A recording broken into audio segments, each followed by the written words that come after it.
딱이라는 활동인데요. 자, 모둠 활동으로 진행이 됩니다.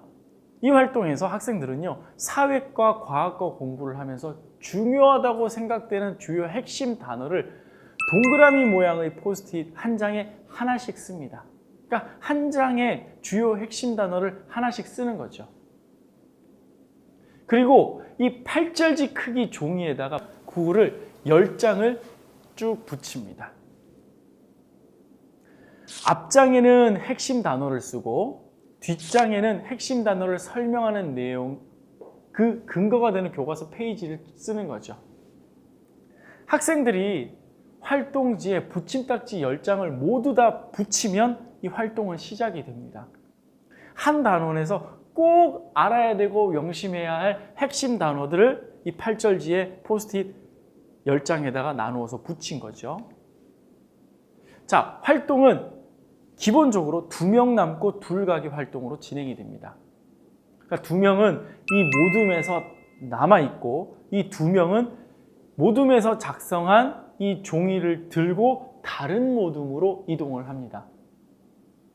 다른 모둠으로 간 친구들은 우리는 여행가라 그러고 여기 남아있는 친구는 원주민이라고 합니다. 이 남아있는 원주민은 다른 모둠의 친구를 맞이하게 되고요. 이 여행가, 다른 모둠으로 가는 여행가는 자기 모둠에서 작성한 활동지, 즉 동그란 모양이라고 하니까 포도송이처럼 우리가 비유를 하는 거죠. 자, 그러면 원주민들은 포도송이 가운데 본인들이 설명할 수 있는 핵심 키워드를 선택하고 설명을 하는 겁니다. 즉 원주민은 앉아 있다가 다른 모둠의 친구가 종이를 들고 오지 않습니까? 10개의 포스트잇이 있는 것들, 10개 중에서 다른 모둠 친구들이 보여주는 것 중에서 내가 설명할 수 있는 핵심 키워드를 이야기를 합니다. 그죠? 네, 이야기를 하면 그 친구들이, 다른 모둠에 있는 친구들이 나에게 스티커를 하나씩 붙여줍니다. 그게 바로 포도송이에 있는 모양의 스티커 하나씩 붙여주는 거죠. 자, 그런데 이 10개 중에서 7개, 그럼 7개의 스티커를 받겠죠. 근데 설명을 못하는 게 있을 거 아닙니까? 그러면 못 받고 끝나는 거냐? 아닙니다. 활동에서요, 이 게임과 경쟁에 치우치다 보면 가장 중요한 이 내용을 알고 파악하는 것의 핵심을 놓치기 쉽습니다. 따라서 설명하지 못하는 것은 바로 여행가들이 친절하게 설명해 주는 역할이 중요합니다. 아, 이건 이렇게 해서 되는 거야. 이건 이렇게 설명을 할 수 있어. 라고 말이죠. 활동 시간이 끝납니다.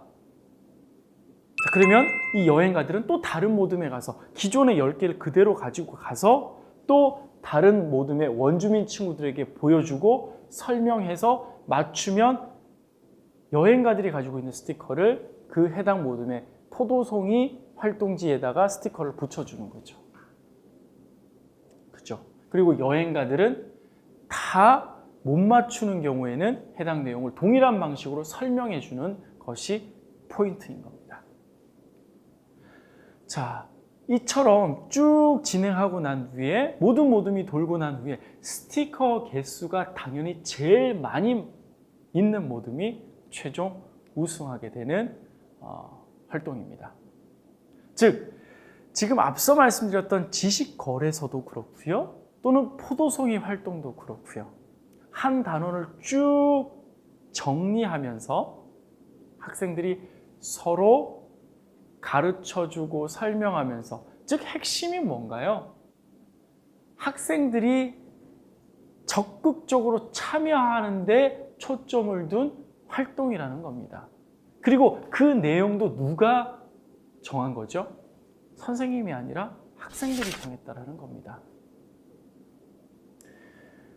학생들이 적극적으로 참여할 수 있는 그런 환경들, 기본적인 시스템을 마련해 놓고 그 안에서 다양한 컨텐츠들을 제시하면서 아이들이 적극적으로 참여할 수 있게 하는 것이 중요한 포인트인 것 같습니다.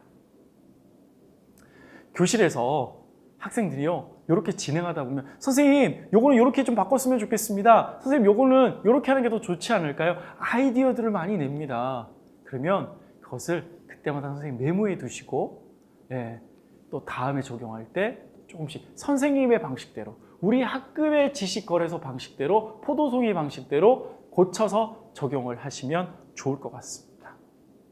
아무쪼록 선생님들 교실에서 아이들의 배움의 소리가 넘쳐나고 아하 하는 깨달음의 소리가 넘쳐나고 그리고 배움이 이처럼 꿀처럼 달구나 이렇게 내가 스스로 준비해서 공부하고 알려주는 게 참 재미있구나 하는 생각들이 넘쳐나는 그런 교실이 되었기를 진심으로 응원합니다.